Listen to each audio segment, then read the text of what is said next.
Como iglesia nosotros tenemos un valor. Creemos que no hay nada mejor que servir a Dios junto a personas que amas. Y hoy tengo la oportunidad de estar junto a mi esposa y a un grupo de amigos. A mi mano izquierda tenemos a Mili, es nuestra supervisora de círculos en Mar Azul. Y a la extrema derecha tenemos el invitado especial. Tenemos a Rafa con nosotros. Él puede hablarnos un poco más de su corazón, su experiencia como historiador, como poeta, como una cuerda vocal que yo creo que tiene mucho que añadir a Puerto Rico, y creo que Dios también ha depositado mucha sabiduría en él.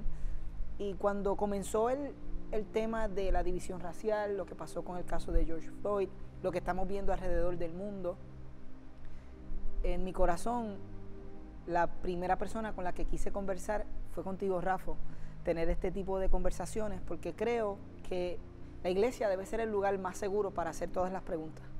La iglesia debe ser el lugar donde podemos hablar de cualquier issue que esté ocurriendo alrededor del mundo, y nosotros creemos que el racismo y el racismo institucionalizado, Dios no lo tolera, la iglesia no debe tolerarla. Este es un momento histórico y nosotros como iglesia queremos pararnos con aquellos que están haciendo que su voz sea escuchada. Queremos protestar con ellos, creemos en la protesta pacífica, y creemos también en que hay mucho que aprender, hay mucho que preguntar, y nuestra postura en esta conversación es abrir la puerta para esa conversación y poder escucharnos y poder aprender. Y yo creo que de esto hay mucho beneficio que Dios quiere hacer. Así que comienzo de la siguiente forma, reconociendo, Rafa y Mili, que yo siento que yo no he experimentado en carne propia lo que muchos de mis amigos y otras personas han experimentado. Yo no he vivido fuera de Puerto Rico, quizás. Vivo dentro del 100 por 35, y mi experiencia con la desigualdad o el trato o el racismo no ha sido de primera mano. Así que no sé si ustedes lo han experimentado, un poco de su historia. Quisiera comenzar primero con Rafa. Vamos a comenzar un poco de esa historia, si tú has experimentado esto de primera mano o dónde lo has visto, y por ahí vamos. ¿Qué tal si lo hacemos? Vale, pues antes que todo, gracias por la invitación, gracias por la confianza. Acepto y abrazo tus palabras de cómo me describiste, pero a mí me gusta verme más sencillo, y yo pues soy el hijo de Sonia, el esposo de Delisa, un tipo común, que lo que hace es que utiliza documentos históricos para escribir algún tipo de ficción, es decir, hallazgos investigativos, y comunicarlos con quien le interese escucharlo, ¿verdad? Y por otro lado, y de igual manera comenzando, quiero reconocer, porque esto para mí es un tema en el que yo me siento muy vulnerable. Quiero reconocer a todos los negros y a todas las personas pobres que por siglos llevan años expresándose de diversas maneras, sea a través de la cimarronería, que es dentro de la plantación salgo corriendo porque la situación es incómoda, sea a través de movimientos pacíficos o no muy pacíficos, punto. De igual manera también, en el caso de nuestro contexto, quiero reconocer a los intelectuales que llevan años hablando de esto. Luis Pález Mato, Mayra Santofebre, Yolanda Arroyo Pizarro, Huelmo, mi pana Siloé Andino, y tantos otros, ¿verdad? También a la clase artística, Eddie Palmieri, Rey Barreto y otros que llevan años hablando. En este caso, concluyo diciendo que yo no es que soy más que ellos, pero tampoco soy menos, que mi voz es una entre ellos, caminando en la misma fila del desahucio, y gracias por la oportunidad, ¿verdad? Entonces, dicho eso, pues quiero comenzar con esta y seguimos el diálogo. Para mí el racismo, aunque sí tiene que ver algo con el issue de la piel, es un sistema, como tú estás hablando. De hecho, en la manera en que yo lo he definido, y en esto estoy siguiendo a muchos autores que he leído a través de los años, y déjame reconocerlos, perdóname, porque vale la pena. Aníbal Quijano, que es peruano, Glorian Saldúa, que es chicana, Silvia Rivera Cusicanqui, una indígena de Bolivia, que llevan años diciendo, por ejemplo, que el racismo lo que es una estructura en la que ejerce opresión y marginación hacia los negros y los pobres, que comienza en el siglo XVI.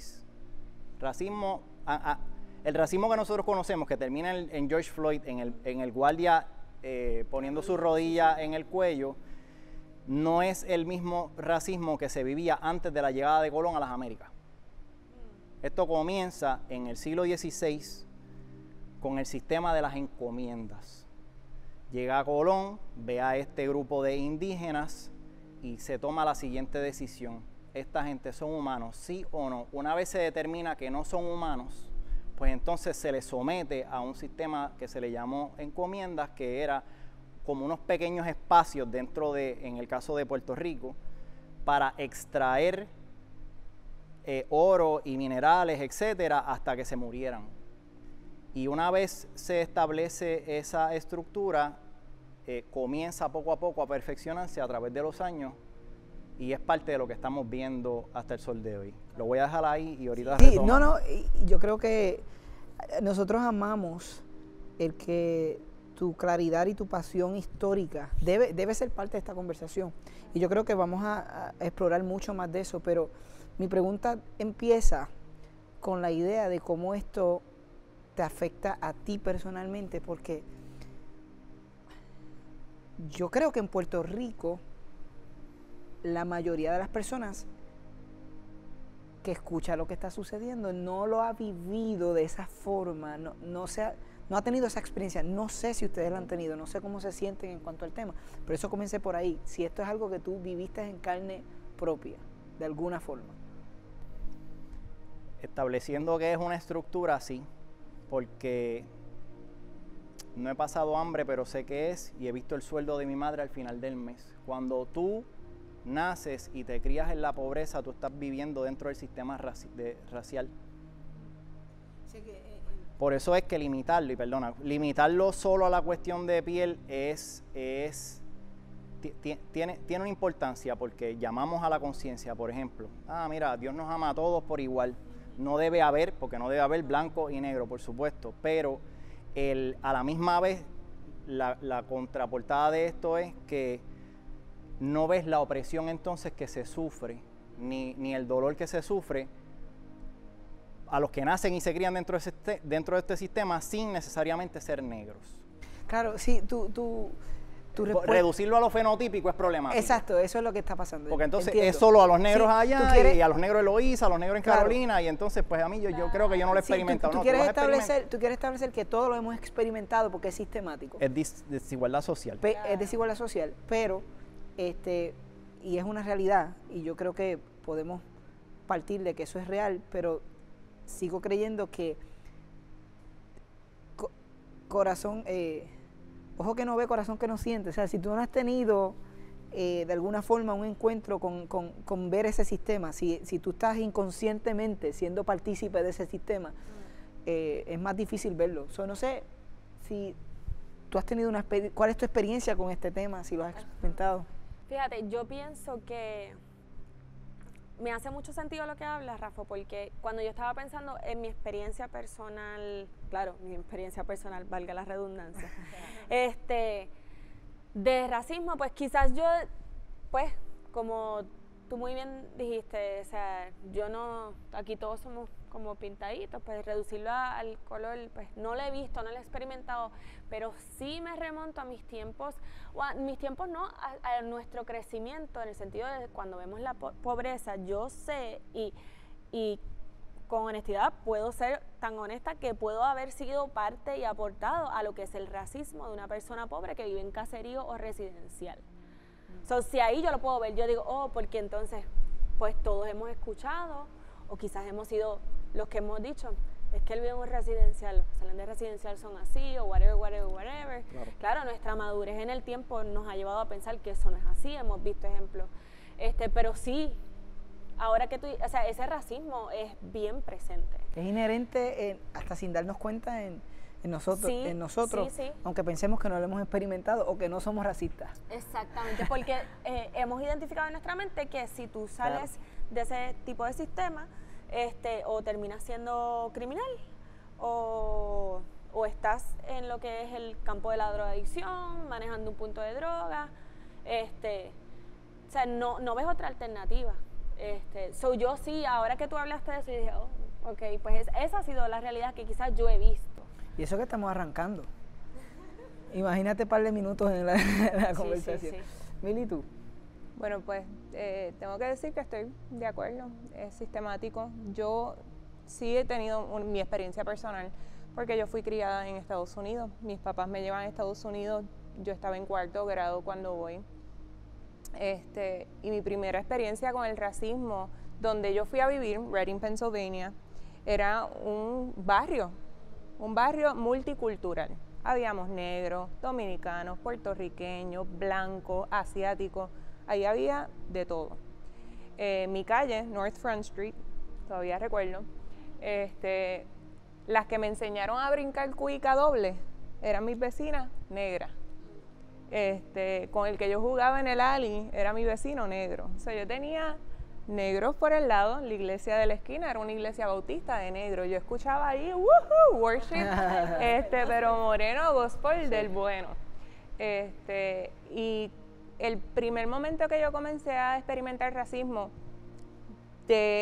fíjate que lo mío fue al revés, ¿verdad? Pues obviamente yo soy puertorriqueña, yo tengo otro tono de piel. En mi casa no me criaron de esa manera porque mi abuela es negra. Mi abuelo es blanco, mi abuela es negra, mis tías son negras. So, para mí, aquí todos somos iguales. Yo no sentí nunca esa diferencia. Pero cuando yo llego al elemental, a Lowers Park School, esa era mi escuela, yo tuve la experiencia con una mexicana, con una persona mexicana. Esa fue la primera que la acogió conmigo por ser puertorriqueña. Yo no sé nada de inglés cuando llegó allá. So, yo tengo mi primera pelea, yo me tuve que defender. Yo no sabía pelear. So, ya ustedes se imaginan, una pelea física. Fue mi primera y única suspensión, me suspendieron. Yo no fui la que lo provoqué, pero me tenía que defender. Y desde ahí en adelante, esa persona me siguió hasta la high. O sea, esto fue 4º grado, 5º, 6º, hasta 10º grado. Eso fue bien difícil. Ahora, la razón por la que nosotros regresamos a Puerto Rico específicamente tiene que ver con una ganga de morenos que me caen encima a mí, a mi hermano, un problema que tuvo mi hermano en la escuela. Y estamos caminando de la high para nuestra casa y de repente, de la nada, yo me siento rodeada, o sea, un círculo a nuestro alrededor. Estamos caminando y yo le digo a mi hermano, ¿qué está pasando? Porque él y yo estamos en grados diferentes y yo no sé lo que está pasando con él allá. Yo estoy caminando para mi casa. Y él me dice, get ready to fight. Y yo, ¿cómo es? Son hombres, no son de la high. Son hombres grandes y yo soy una niña de 15 años. So, yo voy caminando y nada, nos detenemos en una esquina y ahí se formó la pelea. Me rompieron este dedo, a mi hermano quedó con la oreja partida. Mi otro hermano quedó debajo de un carro, nadie llamó a la policía, nadie hizo nada. Estamos hablando de la única high que había en Reading. So, habíamos miles de estudiantes, miles de personas pasando y todo el mundo sin hacer nada. Nos levantamos de esa, todo el mundo sale a correr, así es que funciona esto. Todo el mundo sale a correr, nosotros nos levantamos y teníamos que caminar como 10 bloques más, con miedo. Al otro día mi hermano toma la justicia en sus manos, ¿verdad? En la escuela a solas con esta persona y desde ahí comienza un proceso donde él es amenazado. Y de ahí mis papás deciden, vamos a regresar a Puerto Rico. Ahora, lo importante dentro de todo esto para mí es que como en mi casa me criaron de una forma adecuada, yo no cogí esa situación como una razón para justificar ser racista contra los negros. Todas mis amistades negras seguían siendo mis amigos, porque yo no voy a decir todos son iguales, porque aquí en Puerto Rico somos todos puertorriqueños, hay puertorriqueños que hacen las cosas inadecuadamente y hay puertorriqueños que hacen las cosas bien. Y eso mismo ocurre con los negros, con cualquier raza. Los blancos, amarillos, asiáticos, brown. Exacto. So, yo, no por esa razón, porque fui atacada por X o Y persona, yo la voy a coger en contra de ella. Porque hay muchos que son extraordinarios, que los conozco yo personalmente. Fíjate, cuando mi familia se muda de Añasco a Bayamón, yo empiezo a estudiar en Bayamón y yo hablaba un poquito diferente porque venía de Añasco, a los petardos le llamaba psiquitraqui.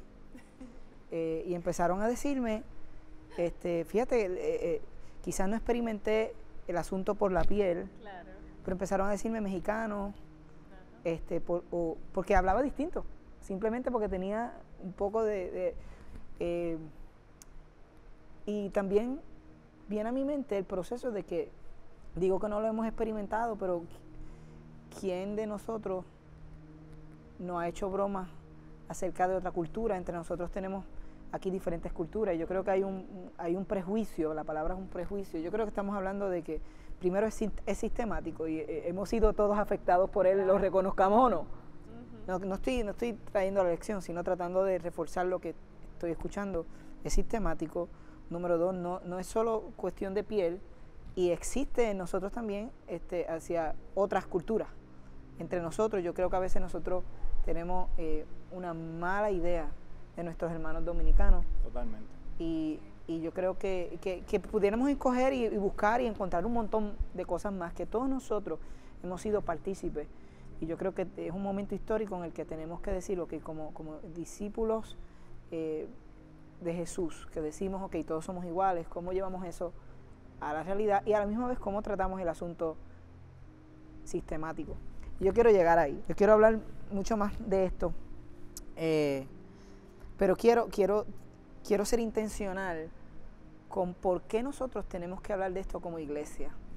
Y cuando sucedió María, que nos impactó y estábamos todos desesperados, después de 14 o 15 días que nosotros estuvimos sirviendo, días de 20 horas, 22 horas, corridas, dormíamos 2 horas. Yo recuerdo que muchos de nosotros volamos a una conferencia que ya teníamos en Atlanta establecida, y esta conferencia tenía el título de Courageous, de ser valientes. Y nosotros no queríamos dejar Puerto Rico, pero teníamos ese compromiso y dejamos lo que estaba sucediendo, la respuesta, para ir allí. Cuando fuimos allí, hay un amigo mío personal, se llama Carlos Pimentel, que él va a cantar abriendo la actividad. Y yo honestamente estaba esperanzado de que ese amigo mío hiciera unas expresiones en favor a Puerto Rico. Incluso yo le había hablado antes de la necesidad que teníamos, porque él me preguntó qué podemos hacer, y yo incluso le hablé, necesitamos personas que puedan alzar la voz y traer awareness de lo que está sucediendo en Puerto Rico, que sepan lo serio que es, porque necesitábamos ayuda.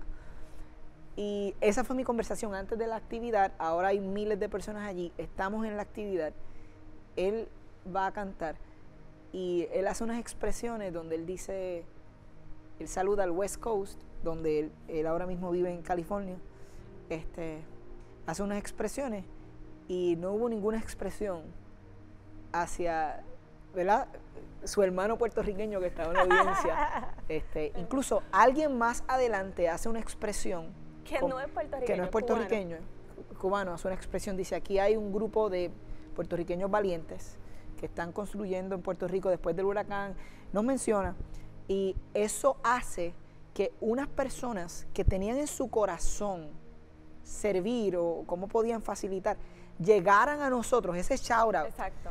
Abrió la puerta para lo que fue el inicio de una respuesta masiva a Puerto Rico, ese shout out. Pero Carlos no lo hizo. Yo recuerdo que eso a mí me ofendió profundamente y que yo me herí con mi hermano. Y él no había violado un principio de nuestra amistad. Él simplemente no cumplió con las expectativas que yo tenía de él. Y esto fue una conversación que nosotros tuvimos que después manejar. si él debió hacerlo o no, no es mi punto, honestamente. Mi punto es que después que hablamos, yo entendí su historia, dónde él estaba, cómo él se sentía, que él me habló sobre cómo él no sabía qué decir, ni tan siquiera sabía cómo decirlo. Y yo creo que digo esta historia porque hay personas que pueden sentirse defraudados porque la iglesia en Puerto Rico no se ha levantado para hacer unas expresiones. Y yo quiero pedirle disculpas a esas personas porque yo sé lo que es estar en esa posición. Que uno necesita que alguien hable por uno. Y sentir que los que pueden hablar no hablan, es duro. Por eso estamos abriendo este espacio y en nombre de la iglesia en general, aquellos que sienten que no hemos alzado nuestra voz, esta es una respuesta, alzando nuestra voz. Gracias. Gracias. Sí, mano. Y creo que a la misma vez, para atender lo que dice, es un poco respondiendo, no es por justificar a la iglesia, pero es respondiendo a lo que es el racismo internalizado nuestro de cada día.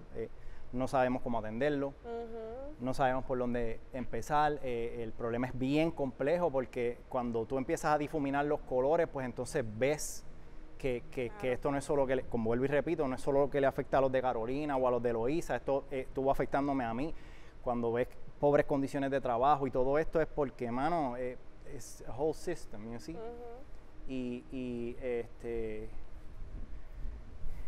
Gracias. ¿Y qué cosas son importantes para ustedes? Rafa, ¿qué cosas son importantes pensando en la iglesia? Esto es una plataforma de iglesia, ¿no? Yo sé que hay todo un aspecto histórico de la iglesia y el racismo y demás, pero honestamente, ¿qué es importante para ti decir que la iglesia debería escuchar y que nosotros como discípulos deberíamos escuchar y ponderar y reflexionar? ¿Qué es importante que se diga en esta primera conversación? Ok. Prestar atención, ¿verdad? Estés o no estés de acuerdo con el tipo de manifestaciones que se dan. Porque, déjame ponerlo a nivel micro. Hay días que Gino me ofende y no hay problema. Pero hay otro día que Gino me ofende y yo quiero hacerle daño. Pues lo mismo a nivel macro, perdóname, ¿verdad? Así que es como tratar de entender las manifestaciones desde la mejor capacidad que tú puedas, ejerciendo toda la misericordia a vida y por haber. Lo segundo... Te dijiste escuchar. Escuchar. Okay. Escuchar. Lo segundo sería hacer una revisión de lo que es la historia de la iglesia en Puerto Rico. Porque he pensado que por alguna razón, cuando se habla de la historia de nuestra iglesia, es como que hablamos de lo que pasó en Hechos de los Apóstoles y llegó el bautismo del Espíritu Santo y por ahí comienza la iglesia y de momento, llegamos a Mar Azul 2020. y cada país en Estados Unidos y en Latinoamérica tiene su génesis de cómo es el comienzo de la historia de su iglesia, y en el caso de Puerto Rico, la iglesia evangélica comienza con la llegada de los estadounidenses en el 1898. Y las distintas iglesias que van llegando aquí, hay unos mapas bien chéveres de esto que se pueden consultar o me pueden escribir y yo se los hago llegar. Llegó la iglesia presbiteriana, la metodista, la bautista, y se van ubicando en distintas partes de Puerto Rico, y llegaron en 1898, un año después, con un objetivo en mente, y era civilizar a esta cultura bárbara, porque dentro de la lógica política estadounidense, ser católico era igual a ser retrasado. Esta cultura está retrasada, necesitamos levantarlos, ¿verdad? Y entonces, teniendo eso en cuenta, pues hablando del sistema, la zapata de la iglesia en Puerto Rico carga consigo un proyecto colonial y racista a su vez, ¿verdad? que nos han llegado un montón de cosas positivas de esas porque Claro. conocimos a Jesús. Y la Claro. gracia y el perdón, y cientos de miles hemos sido salvos y vamos a tener chance Sí, de porque volver. independientemente de la iglesia imperfecta y el sistema humano que es parte de la iglesia, independientemente, Jesús y quien Él es, permanece. Pero hay que reconocer que cada cultura ha enfrentado y viene operando bajo un pensamiento que a veces estamos inconscientes, que tú llamas una zapata donde es racista, donde yo me imagino que tú estás hablando de ese proceso colonial, de que lo que yo traigo, impongo, esto es, y de esta misma Y tú forma lo sigues, entonces evangelizo. genera, es una chulería, aunque históricamente hablando no es chulería, pero en el sentido de que tú capacitas personas para que te terminen manejando ese sistema. Entonces luego, ¿qué sucede? Tú tienes nativos puertorriqueños replicando esos sistemas que no funcionan. Sí, que hubiera sido preferible decir, vamos a crecer juntos en el 1898. Decir, vamos a Nos crecer, desarrollamos juntos. vamos a desarrollarnos juntos. Y no que una se coma a la otra. Y Sí, luego sí. entonces, pues tiene, por te digo, desde donde yo lo veo Claro. es sujetos nativos Claro. operando con algunos elementos opresores Sí. de ahí, ejerciendo presión sobre el puertorriqueño, aunque se está hablando de la palabra del Señor. Claro. The weirdest thing. Y hay Sí. quien diría, esta conversación es solamente política, hay una estrategia, hay una agenda política. Mira, nosotros no tenemos temor de Para cualquier conversación porque todos nosotros somos inherentemente políticos. Lo que haramos Wow, Lo wow, que- John, mano, John, wow today. Jesus. dos man. veces, Oh. dos veces me ha dado la mano. No, pero es que somos Beautiful, inherentemente políticos y el decir que nosotros, ¿sabes? Separar Sí, no se puede. nuestra fe de la política es imposible. Lo que tenemos que aprender a navegarla, a llamar la injusticia Entenderla. injusticia donde quiera que la veamos. Word up. Yo creo que hay mucho que aprender.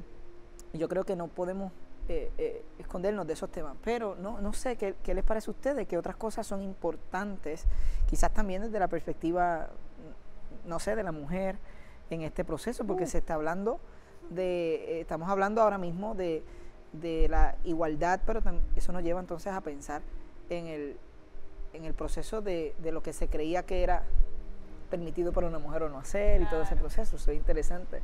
No sé si tienen Yo creo algo que que... ese es otro tema. Tíralo, es parte del mismo sistema. Si se divide y se margina, pues se divide y se margina. Cuando se cruzan las cosas, raza, género y sexualidad, Claro. hay que traerlo al ruedo. Claro. Habla un ejemplo, por favor. Por favor. Quizás ustedes se sienten, están encontrando oportunidad para dentro de lo que es la iglesia hoy. En este caso estamos de la plataforma de Mar Azul, pero se sienten que tienen esa apertura para liderar, para servir, para ser madres y mujeres que aportan. ¿Cómo se sienten en cuanto a la igualdad? ¿Cómo nosotros como líderes en la iglesia hoy estamos transmitiendo el valor que tiene la mujer entre nosotros o no? Y yo sé que hay mucha tela para cortar, pero ¿cómo ustedes lo ven? Quizá. Wow, pues yo escucho a Rafa hablando y yo digo, Dice que puedo ¿qué aportar voy yo. a aportar No, yo? por favor. Pero, A mí me pasa. pero ¿Qué puedo Eso no aportar? pasa, no queda. No, por favor. Pero si voy a hablar desde esa perspectiva como mujer, yo creo que estamos en un tiempo hermoso y determinante para nosotras. Yo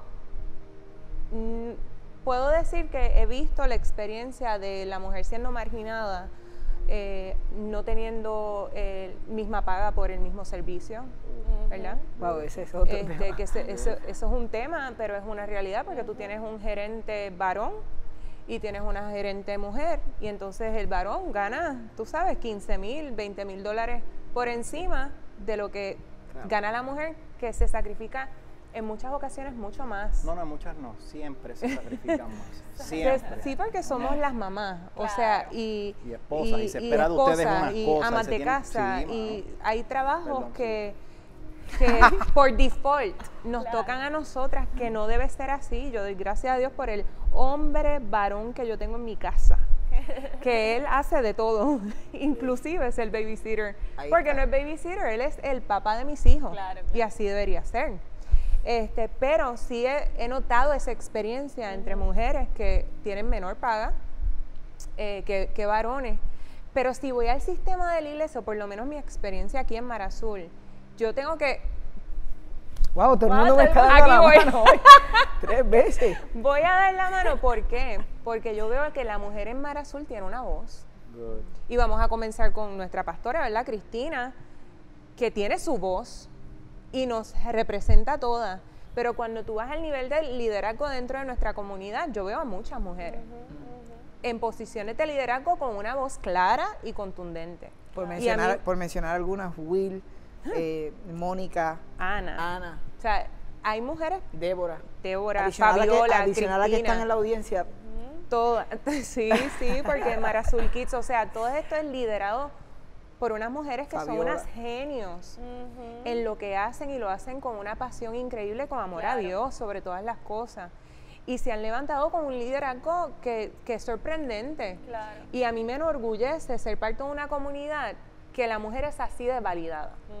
Que la voz del hombre es tan importante como la voz de la mujer. Wow. Que la mujer siempre caminó con Jesús y está presente hoy en este siglo en nuestra iglesia. Pero no todos tienen esa bendición. O sea, no todas las iglesias tienen eso y no es algo que nosotros vemos todo el tiempo. So, nos setea como un ejemplo en esa área y yo creo que todavía tenemos muchísimas cosas que aprender. Estoy seguro. Pero fíjate, eso que tú mencionas, yo creo que muestra que Mar Azul es una comunidad que es producto de largas conversaciones a través de los años. Y por Claro. eso es que se empieza esta conversación. Claro. Sí, sí. Porque para que se pueda empezar a pasar de una estructura vertical a una horizontal dentro de una iglesia, que es lo que tú estás trayendo a colación, pues estos llevan años hablando. Y esperemos que este tipo de conversación se una a las demás voces que están Yes. conversando a nivel mundial acerca del problema racial y cómo es esto sistémico, para que eventualmente esa jerarquía cambie. Claro, claro. Sí.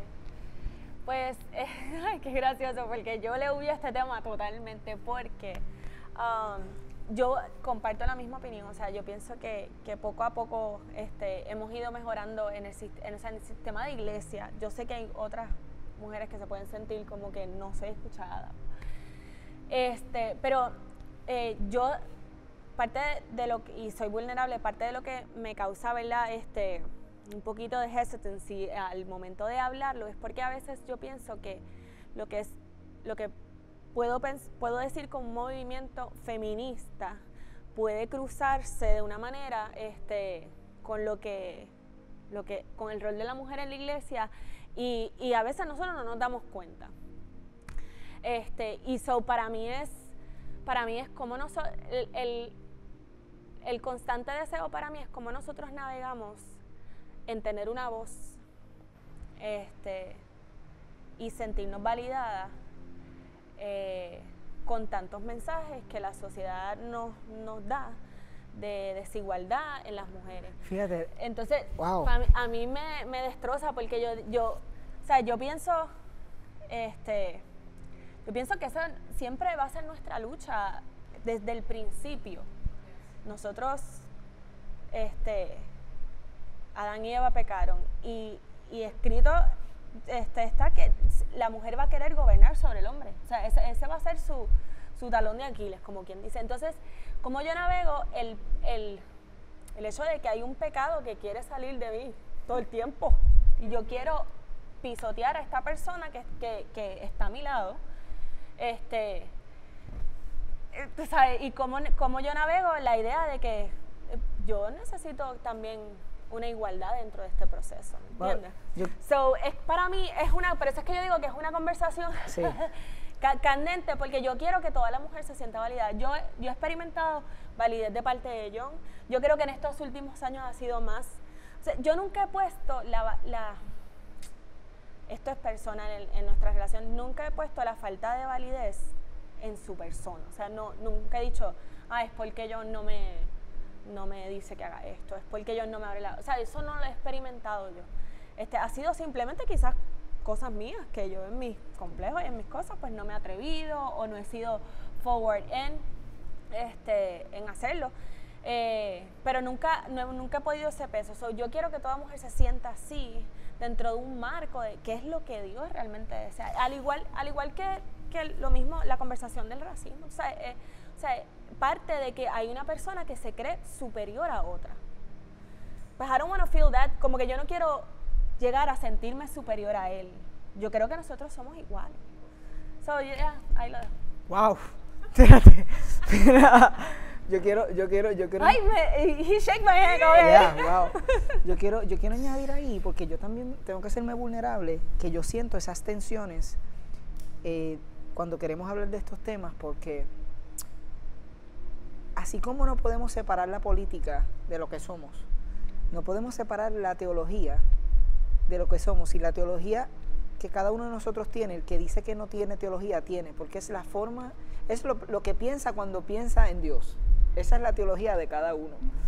Y yo creo que cada uno de nosotros ha desarrollado una imagen de cómo ve a Dios, y esa imagen tiene que ser repensada, porque usualmente tenemos un Dios que se parece mucho a nuestra vida, a nuestra crianza, a las cosas que nos dijeron que era. Por eso nuestra quest aquí, esa intención de ser seguidores y discípulos de Jesús, aprendices, cómo Él lo ve, cómo lo veía, cómo él vio estos sistemas, porque oye, Jesús fue un revolucionario, pero a la misma vez la atención mía cuando hablo de estos temas es que mi prioridad está el cómo yo navego esto como un discípulo de Jesús. Exacto. Eso es lo que a mí me sucede, cómo lo navego como un discípulo, cómo lo represento a Él, y eso tiene una prioridad.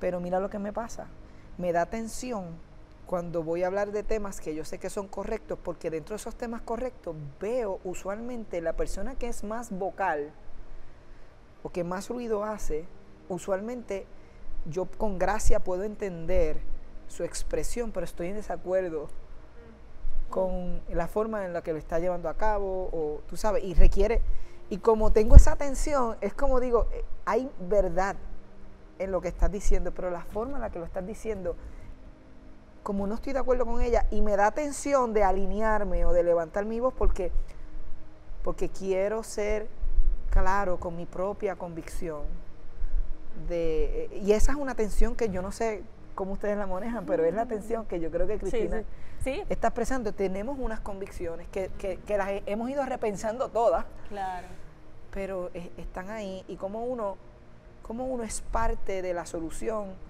sin aliarse con aquellos que vienen, porque yo caminé contigo 1 de mayo del 17. 1 de mayo, y yo tuve la experiencia de caminar, y yo me disfruté ese proceso, yo me sentía más espiritual y más conectado como país y como discípulo de Jesús, caminando, saludando personas. Fue tan hermoso, fue ordenado, fue correcto. Pero ¿qué pasó? Qué sé yo, en algún momento 2 o 3 o algo pasó, y el sistema mediático y toda esta situación, pero eso no fue lo que yo experimenté. No sé ni por qué llegué ahí, pero lo que quería decir es esa tensión. Es esa tensión, o sea, yo sé la verdad dentro del proceso, pero también sé aquellos que se aprovechan de la situación. Esa es mi pregunta. ¿Cómo tú lo ves? ¿Cómo nos puedes hablar de eso? Si lo trajiste a colación, es porque debe estar en el subconsciente del diálogo, ¿verdad? Es lo que pienso. Y lo segundo es que no hay historia sin contexto, y cualquier acto de violencia que se cometa, voy a ser vulnerable, ¿puedo? Claro, bien. Totalmente. Oye, lo hemos sido todos. Tienes que abrirte. Yo siempre, en mi caso, sí, y en el de mi casa, entiendo que nos estoy representando correctamente, nosotros no vamos a cruzar nunca una fila. Es decir, tú tiraste una piedra, tú rompiste un cristal, yo siempre lo voy a entender porque el contexto es el del desposeído que no tiene absolutamente nada más que una piedra para tirar. ¿Te acuerdas de David? Claro. David no tenía más nada. Lo que él tenía a su mano fue lo que él cogió para utilizarlo. Ejerció violencia porque terminó matando a fulano, tú sabes, a fulano. Se me escapa el nombre. Goliat. Bien. Si vamos a hablar entonces de qué postura tú vas a tomar entonces frente a ese tipo de manifestación, porque fíjate que quizás no tienes problema cuando un futbolista se arrodilla. Esa te parece bien. Es más cómoda, tiene que ver a lo mejor con tu crianza, algo que es bien Claro, me resuena, me es cómoda, me es cómoda. No me reta. No, y entonces algo que también es bien importante traer al ruedo aquí, cristianos y no cristianos, es que la cultura puertorriqueña de Puerto Rico, no la New Yorkican, esa es diferente. la de Puerto Rico tiende a ser una cultura no confrontacional. Es como que el New Yorkican no es así, tú lo sabes. New Yorkican es aprendiendo de los negros y por otras experiencias de vida. Si te lo tengo que decir en la cara, te lo digo y hasta 3 veces y vengo con gente. El puertorriqueño es, estamos en una reunión familiar y aquí todo el mundo está enchismado, pero nadie se dice nada. ¡Es verdad! Eso es completamente cierto. Pues y entonces, así con cualquier otro issue social, ¿verdad? Entonces, eso es otra cosa que es importante traer la colación, porque bien estás diciendo que cuando se dobla la rodilla, tú rápido, ay, doblo las rodillas, chévere, y de momento tiras la piedra y tú, no sé qué hacer. Yo estuve por circunstancias de la vida y testimonios míos que los contaría en otro momento, yo estuve en unos centros de rehabilitación que me enseñaron a mí que cuando yo viera tanto manifestaciones sociales o cristianos o no cristianos opinaran algo acerca de la iglesia, que lo refiriera al Nuevo Testamento para buscar las palabras o las acciones de Jesús. Y eso a mí me ha acompañado, es un ejercicio bien bueno y me ha acompañado a través de la vida y lo utilizo. Y para hablar, por ejemplo, de un caso en específico, voy a tratar de cerrar rápido. El caso de lo de este edificio en la Milla de Oro, en el que se le rompió una ventana y se formó todo este fósforos. Antes de que ese edificio se estableciera allí y toda esa Milla de Oro se estableciera allí, allá habían unas comunidades. Porque eso era el gran hato, o sea, hato rey, el gran hato de la corona española, que a través de los tiempos se fue segregando en parcelas, y de ahí salió Israel, Jurutungo, salió Caño Martín Peña y todas estas comunidades. Y estaban muy bien hasta el 1957, cuando este banco en específico quiere salir de el viejo San Juan e instalarse en el centro de Atorrey, porque ahí ellos veían, la visión de ellos es que ahí ellos veían salida y progreso y etcétera. Acuérdate de Colón. Aquí hay una vida, aquí están los indígenas, aquí están, y entonces ellos vinieron con un proyecto de conquista y colonización, etcétera. Pues fíjate que este banco está en el viejo San Juan, en otro lugar, y tiene un proyecto y llega a estas comunidades que tienen una vida y establece este banco ahí. Se desarrolla en el mismo centro de ellos, esparciéndolos un poquito para el lado. De hecho, muchos de ellos, de esas comunidades, participaron en las construcciones de esto. De ahí sale la canción de Juan Albañín, para los salseros, saludos, que dice que participé y construí, pero ahora no puedo entrar y no puedo participar de ese beneficio que tú adquiriste porque fue para ti. Y se mantienen subjugados, oprimidos, y ahí desarrolla, y entonces se establece todo una gran Milla de Oro, como el centro económico de Puerto Rico ahí, pero no ayudan a estas sociedades y se mantienen y se sostienen en ese. Eso es racismo 101, mi hermano, en el sentido de, y vale la pena hablarlo a la inversa, cuando se habla de racismo blanco, tú tienes racismo contra los blancos. Tú puedes tener un prejuicio contra un blanco, pero hasta que tú no tengas los medios para hacerle a un blanco lo que el blanco le hizo a un negro, tú no estás ejerciendo racismo contra ese blanco. Claro. Cuando tú cojas de momentos, porque se tiró la piedra, se rompió el cristal, pero esa estructura quedó igualita y toda esa gente siguieron trabajando en el mismo lugar, en el mismo edificio. Si eso hubiera terminado en que entonces todas estas comunidades se apropian de eso, marginan a estos empleados y los dejan en condiciones sociales por primera, segunda y hasta tercera generación, pues entonces ahí tú puedes estar viendo un racismo de parte del negro, del empobrecido, del desposeído, frente a un blanco. It's not the same thing. Feel me? Pero que mucho se salvó. Wow. Pues entonces, es como, no tienen nada. Los palestinos pelean de esa manera contra el Estado de Israel allá. Es que yo no tengo mucho más, mano. Sí. Yo saco dos cosas de lo que estás hablando. Número uno, todos nosotros tenemos prejuicio y tenemos que analizarlo. Sí. Número dos, creo que tenemos que aprender a ponernos en los zapatos del que tiró la piedra. Gracias. Claro. ¿Qué es lo que tú acabas de decir? Porque ¿qué hizo Jesús? Ahí llegué a lo que es Jesús. En su sociedad había un fuerte desplazamiento hacia el samaritano, violento. El samaritano era igual a nadie. ¿Sí o no? Y estoy hablando de en género, el samaritano era igual a nadie. Si el samaritano era igual a nadie, la samaritana menos. ¿Y con quién nos encontramos a Jesús hablando en el pozo, mi hermano? Con la mujer samaritana. Y con una mujer. ¿Sí? Pero tú me... Entonces, si algo te incomoda socialmente hablando y no sabes qué postura, verifícate qué hizo Jesús con esa gente, mi hermano. ¿Estás entendiendo? O sea, yo no te estoy... Mira, yo no jamás y nunca, ni Elisa ni yo en mi casa, vamos a invitar a nadie a creer con las convicciones que nosotros creemos. Pero refiéralo a Jesús, es una buena herramienta. Si te causa, tú no sabes qué hacer, pues refiéralo a Jesús. ¿Qué hizo Jesús? Habló con la samaritana. La samaritana es igual a la dominicana en Puerto Rico, a la gente que vive en esas comunidades, Yes. hasta las que tiran piedra, etcétera, etcétera, etcétera. ¿Y qué hizo? Habló con ella, la perdonó, la entendió. Vamos a aprender a ponernos en los zapatos. ¿Sabes lo que pensé cuando hablaste de la historia del banco? Pienso que así mismo sucede con la iglesia. La iglesia que está en una comunidad con necesidad y no afecta a lo que está alrededor, pues entonces también estamos haciendo lo mismo, Wow. ¿verdad? Sí. Y esos son, porque operamos dentro de una estructura que estamos hablándola para entenderla, para eventualmente trascenderla, porque heredamos unas cosas buenas, pero otras no tanto. ¿Tú sabes qué me anima a mí? Para ir, porque yo creo que esta es la primera Sí, tiene que ser. de múltiples conversaciones. Vale. Y quisiera escuchar una última expresión de ustedes, si quieren hacerla. Pero mi última expresión es, mirando al futuro, ¿qué me anima?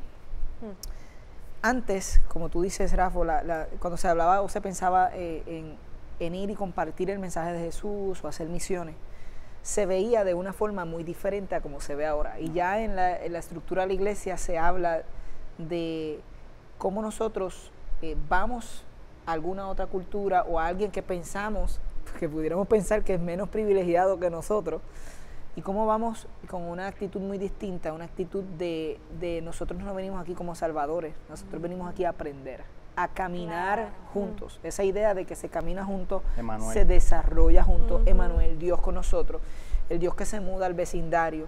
Nosotros hemos hecho eso como iglesia durante los últimos años, hemos estado mudándonos a la comunidad. Aquí en Juncos es un gran ejemplo de cómo lo hemos hecho con la comunidad, cómo lo hacemos con nuestras cocinas, pero también cómo lo hacemos con los gimnasios, cómo ellos son parte y aprendemos. Nosotros creemos en que Dios ha puesto capacidades en cada persona en estas comunidades para nosotros juntos trabajar por una solución a esa situación social. Yo creo que eso está cambiando y ese es mi ánimo, que estamos teniendo una conversación, que estamos viendo lo distinto. Y yo creo que con esto del racismo institucionalizado, del problema que tenemos en nuestra psique puertorriqueña, Ay, es que yo creo que está cambiando. Yo creo que como discípulos, ahí me paro, de Jesús, tenemos que referirlo a Jesús, mirarlo y entonces tomar acciones y pasos en la dirección de entonces vivir esa justicia también. No solo de boca. No me digas lo que crees. Muéstramelo. Claro. Muéstramelo. Ese sería mi remark. No sé si usted... Claro. Bueno, yo, este es mi pensamiento. Y siempre voy a este versículo que dice, en esto conocerán que son mis discípulos. En que nos amemos los unos a los otros. Y eso no tiene distinción de personas. Si nosotros nos amamos y nos encargamos de amar a los demás, y no importando de dónde vengan. Hay algo que yo siempre he dicho, y es como mi quote, es que nadie se niega al amor.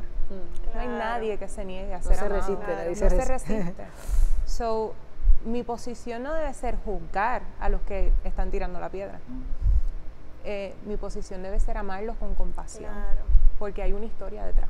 Hay una historia. Sí, hay un dolor. Yo Hay pienso un que hay dolor un detrás. dolor. Entonces, quizás una persona puede manifestarlo de otra manera, canalizarlo mejor o whatever. Aprendió Tú sabes, de o otra aprendiendo. manera, ¿sabes? Pero hay otras personas que no lo... Sí, Entonces, es si un- yo lo un amo gran y le pensamiento. enseño, Sí, sí. porque una persona amada se deja enseñar, pero si no se siente amada, se siente Claro. rechazada. Y si dejo que él me enseñe, porque yo aprendo tanto. No, lo que dijo Rafa, listen, Escuchar. tenemos que escuchar, Wow. tenemos que escuchar. Gracias So, por esos ese es mi- words. Word. No tienes que tenerlo. No. A mí me encanta esta conversación. Qué bueno. Me encanta porque aprendo. Yo creo que cada persona, cristiana o no cristiana, es un gran tema para nosotros discutir y aprender con esta actitud de humildad, ¿verdad? Porque yo no pienso que yo lo sé todo, tú sabes, sobre este tema. Y nosotros partimos de ahí, caminamos aprendiendo de Jesús cada día y metemos la pata y a veces hablamos lo que no tenemos que hablar. Pero nada, yo pienso que, y comparto lo de Mili, tú sabes, partiendo del amor y de ser un mejor discípulo, yo creo que mejoramos en nuestras acciones. Nada, si algo, pues que una de las razones por las que Delisa y yo seguimos en Mar Azul es por esto. Ustedes tienen ganas de hablar, de crecer, de aprender. Y les agradezco nuevamente. Gracias a usted, caballero. Esperamos que esta conversación abra la puerta para que tú tengas estas conversaciones. Las tengas en tu casa, las tengas con tu familia, en un vente para casa. Puedan cada uno de ustedes, honestamente, con una posición de humildad y de escuchar, aprender lo que Dios quiere cambiar en nuestros corazones, en nuestros sistemas, en nuestro pensamiento, y que podamos ir dejando atrás esas cosas y que podamos crecer en amar a las personas y también confrontar la injusticia y cambiar lo que podamos hacer nosotros aquí en la tierra, que Dios nos ponga en las manos, nosotros caminar hacia eso. Así que los amamos, esperamos que esta conversación los haya inspirado. Gracias, Rafa. Gracias por venir, brother.